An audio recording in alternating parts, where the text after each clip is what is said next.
समाज के सभी महापुरुषों को मैं सबसे पहले त्रिवार अभिवादन करता हूँ। आज के कार्यक्रम के अध्यक्ष प्रवीण जी पाटिल, महिला आघाड़ी के अध्यक्ष नागंदताई गर्गी, शहर महासचिव सुरेंद्र सारे, नलिनी खांडेकर और सभी मेरे माता सबको मेरा जय। जैसा कि आपको पता है कि आने वाले समय में 2-3 महीनों में भी इलेक्शन लगने वाले हैं। मैं आपको ये कभी नहीं बोलूँगा कि हमें मतलब जो भी वंचित बहुजन आघाड़ी के जो भी उम्मीदवार है कि आप उनको वोट दो, मैं ये कभी नहीं बोलूँगा। मैं सिर्फ आपसे एक शब्द, एक कुछ बातें सिर्फ आपसे बात करना चाहता हूँ। जहाँ मैं रहता हूँ लश्करी बाग 15/21 में, जो घर है मेरा, वो घर मेरे आजोबा बताया करते थे। ये उस जमाने का घर है जिस समय पूरे लश्करी बाग में पूरा जंगल था, सिर्फ 2 या 4 घर हुआ करते थे। और जो मेरी आजी है, आजी का मायका जो है इंदौरा में केटी की दुकान, नाम सुना होगा शायद, इंदौर में केटी की बड़ा बुद्ध विहार है, उसके आगे 2-4 लाइन के बाद एक दुकान है केटी की दुकान, वहाँ का मेरी आजी का मायका था, मतलब मेरे आजी का मायका। तो मेरे आजोबा बताते थे कि जब ये लश्करी बाग में घर था, इंदौर से यहाँ आने के लिए या भानखड़े जाने के लोग डरते थे, पूरा जंगल हुआ करता था। उस जमाने का मेरा घर है। मैं आज सोचो कम से 70-80-100 साल से पुराना घर।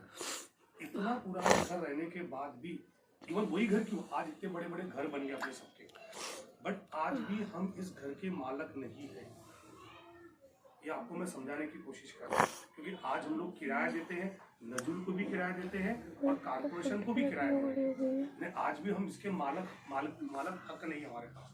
आज अगर आप ये घर को बेचने जाओगे तो आपको कारपोरेशन से एनओसी लेना पड़ता है, नजुल से एनओसी लेना पड़ता है। आपके घर जो लीज पे घर है, नजुल ने आपको किराए पे ये घर दिया हुआ है। आज इतना पुराना घर रहने के बाद भी मेरा कहने का मतलब हम इसके मालकी हक क्यों नहीं हमारे पास। जरीपटका में एक नगर सेवक, सिर्फ एक नगर सेवक, कुकरेजा करके नाम सुना बीजेपी का, एक नगर सेवक अभी 2017 में चुन के आया और पूरे जरीपटका में सिंधी लोग जो हमारे पीछे से रहने के लिए आए, सबको मालकी हक पट्टे मिल गए। और हम लश्करी बाग में इतने सालों से यहाँ पे रह रहे हैं, आज भी हमारे पास मालकी हक पट्टे क्यों नहीं है। तो मतलब हमारे इतने साल से जो कांग्रेस के जो नगर सेवक है या बीएसपी के नगर सेवक है, वो क्या कर रहे हैं, आप मुझे इसका जवाब दो। क्या कर रहे हैं? एक जरीपटका का नगर, सिर्फ एक नगर सेवक सिंधी जो है जरीपटका, वहाँ का एक नगर सेवक विक्की कुकरेजा 2017 में चुन के आता है और 2018 या 19 में सबको मालकी हक पट्टे मिल गए जरीपटका में। आपने देखे वो रास्ते में कुकरेजा किसका दवाखाना था सर, वो वहाँ पे रुकवानी, वहाँ पे अपने समाज का एक मेश्राम का घर था, तोड़ डाले वो घर को पूरा, 4 मकान थे, एक बोला 4 मकान थे, सब तोड़ डाले वहाँ पे, और वो मालकी हक पट्टे उनको मिल गए। तो हमारे बस्ती, हमारे घर इतने पुराने रहते हुए भी हमें क्यों नहीं मिल रहा है, बताओ ना क्यों नहीं। मैं बता रहा, मैं देखो, मैं ये पार्टी जो ज्वाइन किया हूँ, पैसा कमाना मेरा मकसद नहीं, क्योंकि आपको पता है मैं कॉलेज में, त्रिपुरा कॉलेज में लेक्चर हूँ, मेरी वाइफ की भी अच्छी खासी क्लास वगैरह सब चलती है। तो हम ये चाहते हैं कि कुछ अलग करना चाहिए, पैसा कमाना हमारा उद्देश्य नहीं है। पहली बात, आप इतना सोचो कि आज हमने इतना बड़ा घर बना दिया, आज आप यकीन मानोगे इस एरिया में अगर गवर्नमेंट का कोई बड़ा प्रोजेक्ट आया तो जिसके पास लीज है उनको कई बस्ती में घर देंगे, तो सबको उठा के बेचेंगे, फिर तब क्या करेंगे हम लोग, आप सोचो। इसलिए मैं ये नहीं बोलूंगा कि मैं हमको जो वंचित बहुजन आघाड़ी के जो भी कैंडिडेट खड़े हो रहे उनको वोट, आप सिर्फ अपने दिमाग का यूज करो। आज 40 साल से कांग्रेस या बीएसपी की सत्ता लश्करी बाग में है, क्यों नहीं उन्होंने कभी आज तक आवाज उठाई, ये बताओ मुझे। इसीलिए दूसरा बात ये है कि कैसा है आज जो समाज में चल रहा है कि जैसे ओबीसी कैटेगरी, ओबीसी समाज जो है, उनको जो 27% आरक्षण मिलता था वो कैंसिल हो गया, ना। क्यों कैंसिल क्यों किया उनका, क्योंकि आज तक भारतवर्ष में जो कांग्रेस या बीजेपी, ये 2 ही का राज्य है, तो आज तक 90 साल 80 साल से इन्होंने कभी भी ओबीसी की जाति वर्ग जनगणना कभी नहीं की। तो जनगणना नहीं हुई, हम सब देखो, मैं भी बौद्ध हूँ, लेकिन मेरे भी कास्ट के सामने क्या लिखा रहता है, हिंदू लिखा रहता है, मतलब हमको भी किस में काउंट कर रहे, वो हिंदू में काउंट कर रहे। तो उनके यानी हमारा जो डाटा है वो डाटा अवेलेबल नहीं है, इसलिए उन्होंने ओबीसी का जो 27% आरक्षण है वो कैंसिल कर दिया। आने वाले समय में SC वालों के साथ भी यही होने वाला है, ST वालों के साथ भी यही होने वाला है। अब मैं कॉलेज में पढ़ाता हूँ मैडम, तो कैसा मेरे कॉलेज में आज तक के बच्चों की स्कॉलरशिप नहीं आ रही है, यानी आने वाले समय में जो स्कॉलरशिप मिलती थी वो भी बंद करेंगे। तो हमारे जैसे गरीब लोगों के बच्चे कहाँ जाके पढ़ेंगे? आज एक कॉलेज में एडमिशन करने के 1-1 लाख रुपए फीस है, कहाँ से देंगे हम लोग?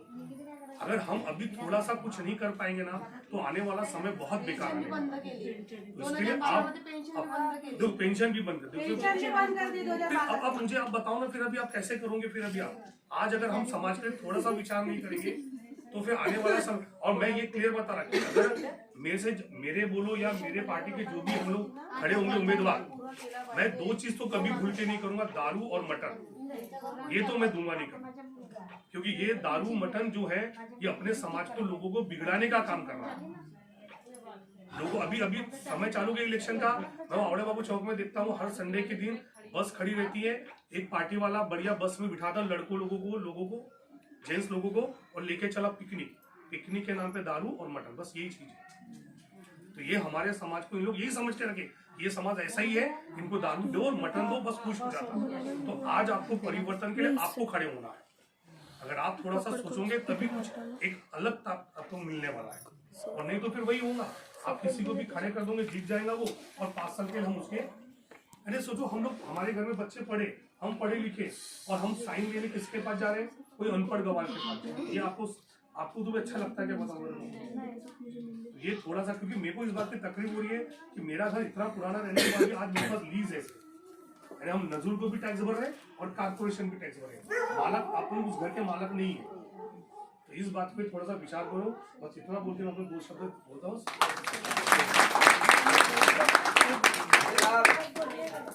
जय भीम। नहीं बैठा ना, नहीं बैठा।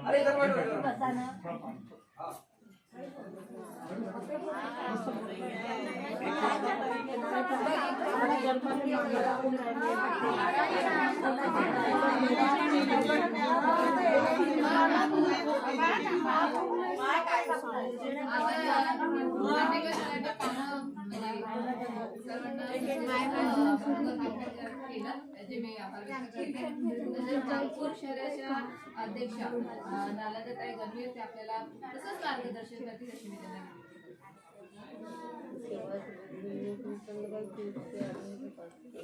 जगातील सर्व महापुरुषांना अभिवादन करते, विश्वरत्न डॉक्टर बाबासाहेब आंबेडकर यांना नमन करते आणि आमचे महाराष्ट्राचे वंचिताचे काळीज बाळासाहेब आंबेडकराला तुम्ही ओळखता का? किती लोक ओळखता? बाळासाहेब आंबेडकर नावाला किती लोक ओळखतात? बाबासाहेब आंबेडकरांना किती लोक ओळखतात? बाबासाहेब आंबेडकर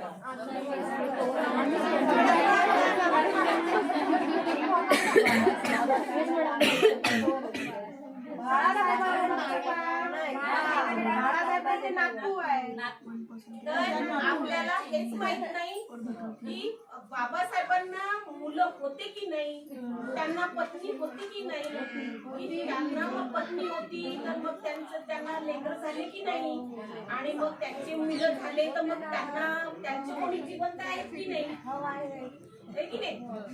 तर सांगायचं एवढंच कारण आहे की जर आपण बाबासाहेब आंबेडकरांना जर जाणत होतो, आपण आताही ओळखतो, आणि आपल्या छोट्याशा मुलाला जरी विचारलं तो बौद्ध समाजाचा असेल नसेल, तो इतर समाजाचाही जरी असेल तरी तो फोटोकडे कोण दाखवतो की डॉक्टर बाबासाहेब आंबेडकर आहे. पण ह्या नावाला आपण किती वर पकडतो, वर बाबासाहेबांचं नाव आलं की बापरे बाबासाहेब आमच्या माणसात आहे, आमच्या इथे आहे, बाबासाहेब आमचा बाप आहे. मी म्हणते, मी आई असेल तर मी म्हणते बाबासाहेब माझा बाप आहे. माझा मुलगा वेगळा म्हणतो हमारा बाप आहे, मोठ्याने सांगतो, मुलगी म्हणते यांच्यामुळे आम्ही आज आहोत. पण आपण ज्यांच्यामुळे आहोत, ज्यांनी आपल्यासाठी, त्या माणसाने आपल्या जीवनाची कशी वाट लावलेली आहे हे आपल्या सगळ्यांना माहिती आहे. त्यांच्या पत्नीने किती वनवास काढला, सीतेचा वनवास सगळ्यांना माहिती आहे. 14 वर्ष ती नाही का वनवासाला ते गायब झाली, रावणाने घेऊन पळाला, हे सगळं माहिती आहे. पण बाबासाहेबाच्या पाठराखीला कोण होतं? रमाई होती. बाबासाहेब जेव्हा शिकत होते तेव्हाचा काळ तुम्हाला माहित जर असेल तर बाबासाहेबांना त्या काळामध्ये आपल्या समाजाच्या लोकांना, जसं की आता आम्ही जो पक्षामध्ये आम्ही काम करतो त्या पक्षाचं नाव आहे वंचित बहुजन आघाडी. आता ही वंचित बहुजन आघाडी काय, लोकांना बीएसपी माहिती आहे. कशाला? तर बीएसपी हत्ती हा बाबासाहेबांचा हत्ती आहे. मी पैदा झाली, माझं घराणं जे आहे ते राजकारण घराणं होतं. वाकोगाणार माझे मोठे वडील होते आणि त्या घरात मी जन्म घेतला आणि तेव्हापासूनच मी पाहिलेलं आहे. तर आम्हाला कधी इतिहास असा माहितीच नाही झाला. आणि तेव्हा आपले बाळासाहेब आंबेडकरही आमच्या घरी असायचे, मीटिंग मध्ये बसायचे, पण बाबासाहेबाचा हत्ती मी हा कधी वाचलाही नाही आणि मी कधी ऐकलं सुद्धा पण नाही. पण एका विशिष्ट जातीच्या महिलांनी, जसं की आपले कांशीरामजी, आणि कांशीरामजीने जशी मेहनत घेतली आणि मायावतीने तो डौका मारला त्याच्या कार्याला आणि हत्ती नाव करून एक समाजाची ती महिला होती आणि तिने म्हटलं होतं की हा बाबासाहेबांचा हत्ती मी समोर घेऊन जाईल आणि मी या समाजाला उज्ज्वल करेन. पण तुम्ही आजपर्यंत बघितलं ना कधीतरी की मायावतीने कधीतरी बाबासाहेबांच्या नावाचा उल्लेख केलेला आहे? कधीच नाही. पण आमची माता रमाई आमच्या बाबासाहेबांच्या पाठीमागे सपोर्ट करायला, शिक्षणाला, बाबासाहेब नोकरी करू शकत होते, भरपूर पैसा कमवू शकत होते, पण ते निहत्या झाले होते. कारण बाबासाहेब जेव्हा आपल्या समाजासाठी काम करायला निघाले तेव्हा त्यांना 4 मुलं गड्ड्यामध्ये नेऊन गाडावं लागली. आणि अशा परिस्थितीमध्ये माता रमाईनी आपल्या साडीच्या पदराने पदर कापून, मी म्हटलं आजच्या कोणी जरी महिला भगिनी असतील त्यांना माहिती असेल की शेजाऱ्याची परिस्थिती नसली की 2 लोक म्हणतात 50 मी देतो, 100 तू दे, आपण थोडस सामान घेऊन येऊ. पण बाबासाहेबांनी ज्यांच्या नावाखाली आज आपण हे शाणीनी राहतो, जो घर आपल्याला राहायला मिळते, तुमचा आमच्याशी संपर्क होतो, हा फक्त आणि फक्त बाबासाहेबांचा हात आपल्याकडे होता. तर त्या महिलेने जेव्हा आपल्या माणसाला सांभाळलं आणि त्यांना शिकू दिलं, त्यांना पुढे येऊ दिलं, आपल्या संसाराची पर्वा न करता, म्हणून आज हा समाज घडला, म्हणून आज आपण घडलो.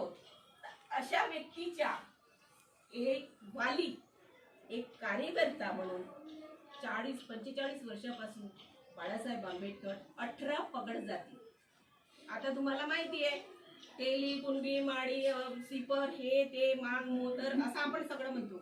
पण त्या व्यतिरिक्तही ते बंजारा, जे लोक सटके मारत नाही येतात का, छोटेपणे आपण बघतो ना, येतात आणि सटके मारतात, किन्नर समाजाच्या, असं सर्व समाजाला एकत्र करून बाळासाहेबांनी वंचित बहुजन आघाडी ही एक स्थापना केली.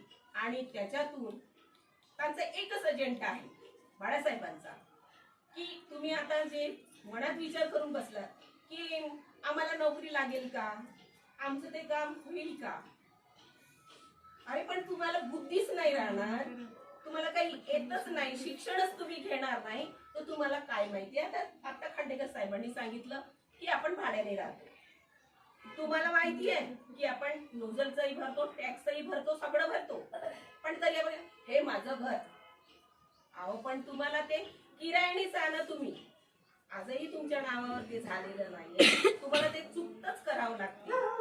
आणि हे किती वर्ष झाले या वस्तीला. लष्करी बाग म्हटलं, बाबासाहेबांचा हा इथे इथे बाबासाहेबांचंही खूप मोठं महत्व आहे, इथे त्यांचे पाय लागलेले आहेत असं ठिकाण आहे.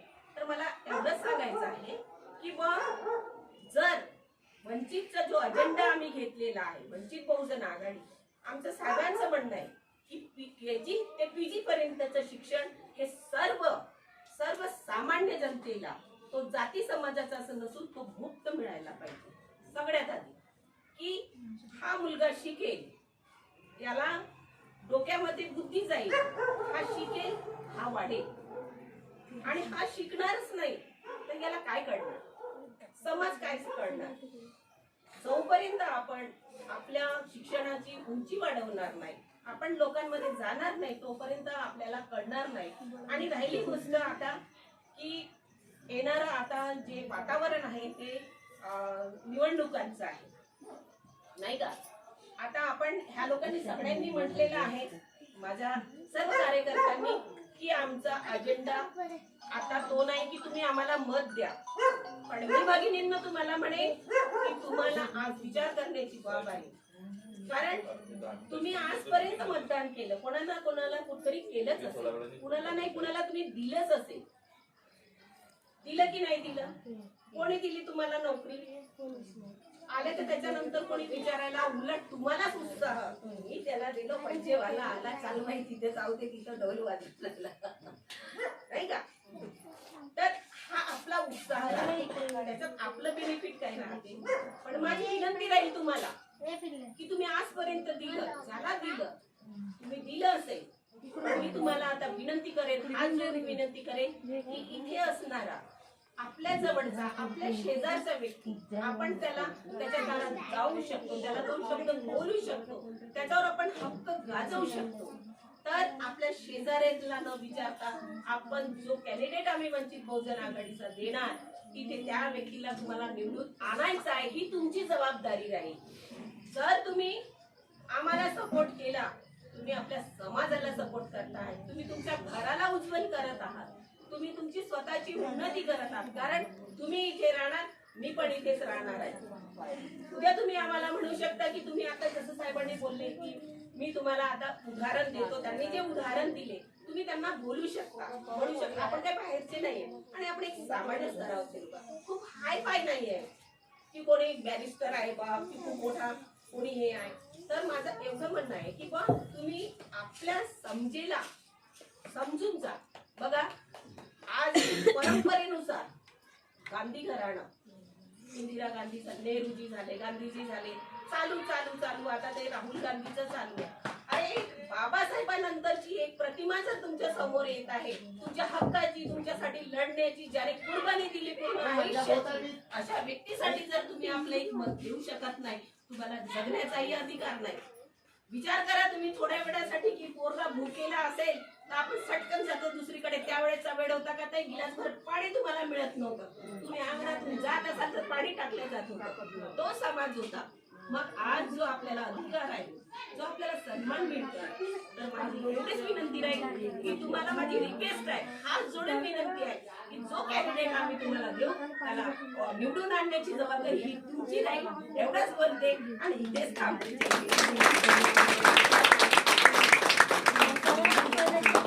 बाबासाहेबांनी पाणी ना घेत होते,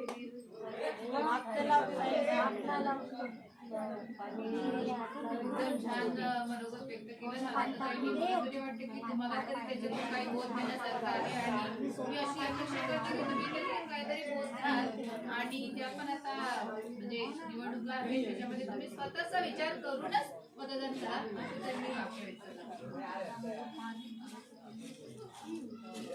तर आज आपण मीटिंग घेतली, तिथे अध्यक्ष प्रवीण पाटील सर आले, त्यांनी आपलं मनोगत व्यक्त केले, ते त्यांचे मनोगत तसेच सुनीताताई सहारे त्या पण आल्या, महासचिव त्या त्यांनी पण आपल्याला म्हणजे माहिती दिली, त्याबद्दल काहीशी मी मनपूर्वक आभार व्यक्त करते. खांडेकर सरांनी पण आपले मनोगत व्यक्त केले आणि ते खूप छान माहिती दिली. कारण की आता एवढे वर्ष आपण इथे राहतो तरी आपल्या आपण किरायाच्या घरातच राहतो असंच ते झालेलं आहे.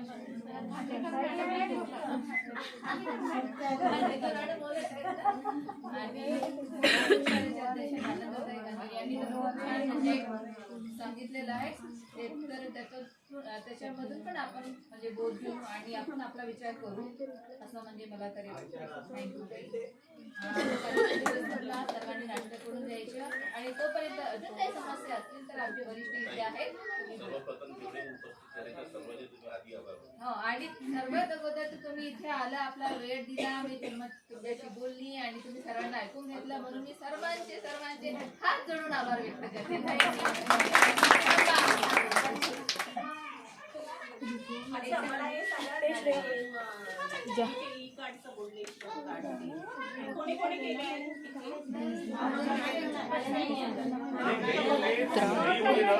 वो आधार कार्ड, बैंक की पासबुक और मोबाइल, ये 3 चीज लेके आओ, मैं घर में बैठ के बनाऊंगा। त्याच्याबद्दल माहिती बहुत जरूरी, बहुत जरूरी।